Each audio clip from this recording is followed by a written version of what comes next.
We said, well, look, let us show you the research that we have that shows that this information you want us to broadcast isn't true. To which he replies, I don't care about that. I said, pardon me? And he said, well, that's what I have lawyers for. Just write it the way the lawyers want it written. I said, you know, this is news. This is important. This is stuff people need to know.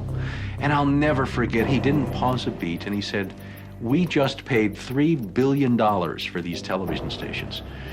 We'll tell you what the news is. The news is what we say it is. I said, I'm not doing that. And he said, well, he said, if you refuse to present this story the way we think it should be presented, you'll be fired for insubordination. I said, I will go to the Federal Communications Commission and I will report that I was fired from my job by you, the licensee of these public airwaves, because I refused to lie to people on the air. And it's thank you very much. You'll hear from us right away. Well, 24 hours came and went and we didn't hear a thing. And about a week later, he calls us back, and now we've changed strategies. How about if we pay you some money and you just go away? And I said, how much money? Because, you know, when somebody offers to bribe you like that, I always want to know if it might be worth it. He was going to offer us the rest of our year's salary if we agreed not to talk about what Monsanto had done, to not talk about the Fox corporate response in suppressing the story, and to not talk about the story. Not talk about BGH, again, anywhere. Not take the story to another news organization. Just zip up. I said, you mean if I want to go to my daughter's PTA meetings and explain what's in the school milk at the school lunch program? I can't, no. You can never speak about this anywhere. And Steve says, okay, write it up. And I'm like, write it up? What are you talking about? Write it up. And I didn't say anything. And Dave, he wrote it up. And he FedExed it to us a couple days later. And he said, are you gonna sign? And we said, nah, Dave, we're not gonna sign that.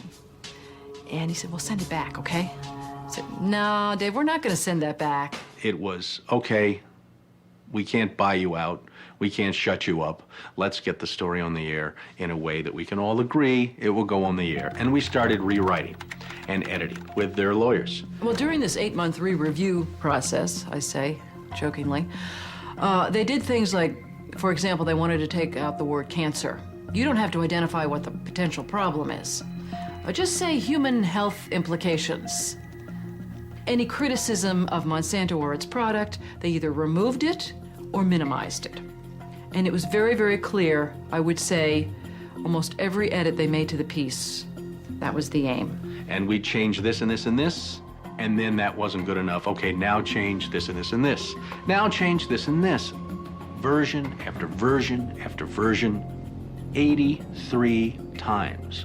83 times is unheard of. It doesn't happen. You shouldn't have to rewrite something 83 times. Obviously, they didn't want to put the thing on the air, and they were trying to drive us crazy and get us to quit or wait until the first window in our contract so that they could fire us. They, in effect, announced that they were going to fire us for no cause. Well, this was a little much. And Steve wrote a letter to the lawyer in Atlanta, whose name is Carolyn Forrest, the Fox corporate lawyer. And I said, you know, this isn't about being fired for no cause. You're firing us because we refused to put on the air something that we knew and demonstrated to be false and misleading. That's what this is about.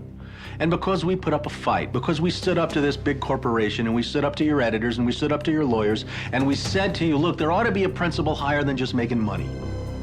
And she wrote a letter back and said, you are right. That's exactly what it was. You stood up to us on this story, and that's why we're letting you go. Big mistake. Big mistake. That says retaliation. You can't retaliate against employees if they're standing up for something that they believe is illegal, that they don't want to participate in. So that gave us the whistleblower status that we needed in the state of Florida to file a whistleblower claim against our employer. And as far as 2 or 3 years later, we got to trial. 5 weeks of testimony led to a jury verdict of $425,000 in which the jury determined that the story they pressured us to broadcast, the story we resisted telling, was in fact false, distorted, or slanted. Fox News appealed the verdict. 5 major news media corporations filed briefs with the court in support of Fox's appeal. You may recall that Jane Acree, a former reporter here, sued Fox 13 in a whistleblower lawsuit, claiming she was fired for refusing to distort her report. The appeals court today threw that case out, saying Ms. Acree had no whistleblower claim against the station based on news distortion. Fox 13 Vice President and General Manager Bob Linger says the station has been completely vindicated by the ruling. What Fox neglected to report is this. Jane sued Fox under Florida's whistleblower statute, which protects those who try to prevent others from breaking the law. But her appeal court judges found that falsifying news isn't actually against the law. So they denied Jane her whistleblower status, overturned the case, and withdrew her $425,000 award. Canada and Europe have upheld the ban on RBGH, yet it remains hidden in much of the milk supply of the United States.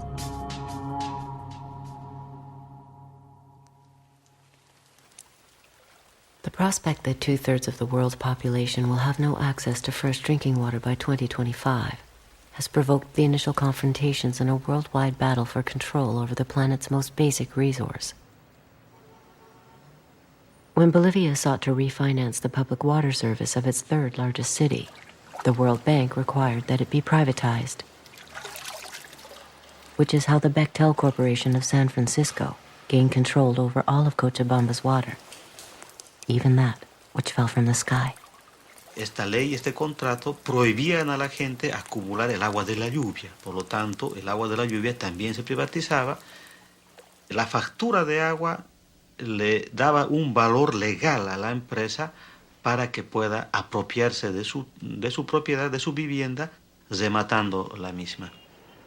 La gente debía optar por una decisión de comer menos, pagar del agua, pagar por los servicios básicos, dejar de mandar a los niños a la escuela, no asistir a los hospitales y curarse en la propia casa, o en todo caso, gente jubilada, por ejemplo, que tiene una renta muy, muy baja, debería buscar trabajo en las calles.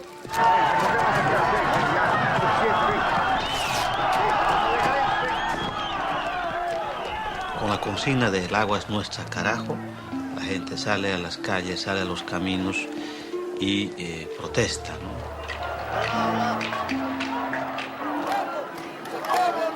The price this beleaguered country paid for World Bank loans was the privatization of the state oil industry and its airline, railroad, electric, and phone companies.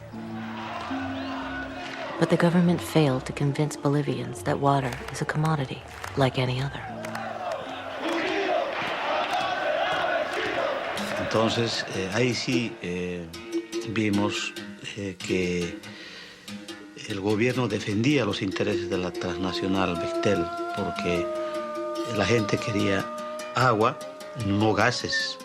La gente quería justicia y no balas. Estas son las imágenes que reflejan definitivamente la situación que vivió Cochabamba durante la jornada de este viernes. Prácticamente estuvo sitiada. Policías del departamento... Bolivia was determined to defend the corporation's right to charge families living on $2 a day, as much as 1/4 of their income for water. The greater the popular resistance to the water privatization scheme, the more violent became the standoff. Y por eso hubieron centenares de heridos jóvenes que a sus 16, 17 años perdieron brazos, perdieron piernas, quedaron paralíticos, quedaron lesionados de la cabeza de por vida y murió Víctor Hugo Daza.